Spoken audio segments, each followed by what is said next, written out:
मैं गुजरात की एक सिविल हॉस्पिटल में सर्वेंट की नौकरी करता हूँ। ये बात है अप्रैल महीने की, जब सभी जगह बंद हुआ करती थी सिवाय हॉस्पिटल्स। उस समय शाम के समय मेरी ड्यूटी लगी थी। वैसे तो हम सभी यानी कि डॉक्टर्स से लेकर हॉस्पिटल्स के सर्वेंट तक सभी लोग 24 घंटा काम करते थे और कोई भी अपने घर नहीं जाता था। जब शाम को मेरी ड्यूटी का समय आया तब हमारी हॉस्पिटल में 8 डेड बॉडीज़ के पोस्टमार्टम का काम आया था, जिसका काम मुझे सौंपा गया था। आप लोगों की जानकारी के लिए मैं बता दूं कि हॉस्पिटल्स में पोस्टमार्टम डॉक्टर्स करते हैं, लेकिन बॉडीज़ की चीर-फाड़ सर्वेंट ही करते हैं और वही बॉडी सीते भी हैं। इस काम के लिए मैं ज़्यादातर एक क्वार्टर लगा लिया करता था ताकि मुझे काम करने में परेशानी ना हो। लेकिन उस वक्त ये सब कुछ बंद था, इसलिए मुझे मेरे होश हवास में ही ये काम करना था। जब मैं मुर्दा घर के पास गया उस दिन, तब मुझे काफ़ी बेचैनी से महसूस हो रही थी और मुझे ऐसा पहले कभी नहीं हुआ था। मैं मुर्दा घर के उस कमरे से उस बॉडी को निकाल के पोस्टमार्टम वाले कमरे में जैसे ही लेके जा रहा था, तभी मुझे ऐसा लगा जैसे कोई मुझे देख रहा है।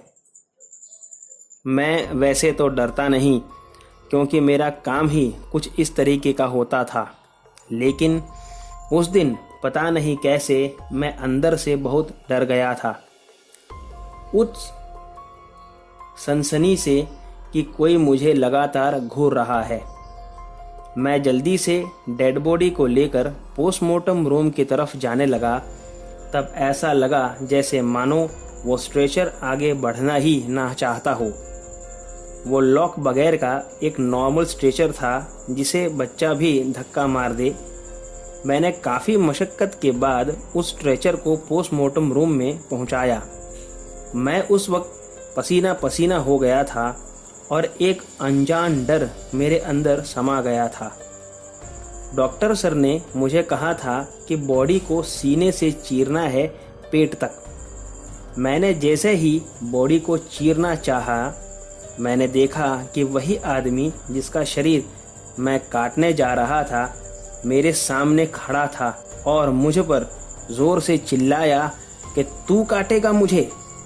उसे देखकर और उसकी खौफनाक आवाज़ सुनकर मैं अपने होश हवास खो बैठा और मॉर्ग से भागने लगा।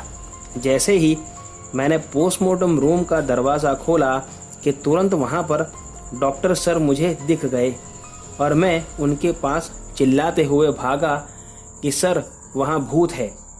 लेकिन मेरी आवाज़ मेरे गले में ही दबी रह गई और मैं बेहोश हो गया। 2-4 घंटे बाद मुझे जब होश आया, तब मेरे साथियों ने मुझे कहा कि क्या हो गया था तुझे। जब मैंने उन लोगों को सारी बात बताई, तब उन्होंने कहा कि हाँ, सर को भी कुछ अलग एहसास ज़रूर हुआ है, लेकिन उन्होंने अपना काम पूरा कर लिया था। तो दोस्तों, आज की कहानी में बस इतना ही। अगर आपको कहानी अच्छी लगी हो तो चैनल को सब्सक्राइब करना ना भूलें, और अगर आपके पास भी ऐसी कोई कहानी है तो मेरे ईमेल पर या फेसबुक पेज पर भेज सकते हैं। दोनों का लिंक डिस्क्रिप्शन बॉक्स में दिया है। तो मिलते हैं अगले वीडियो में। तब तक stay home, stay safe. Thank you.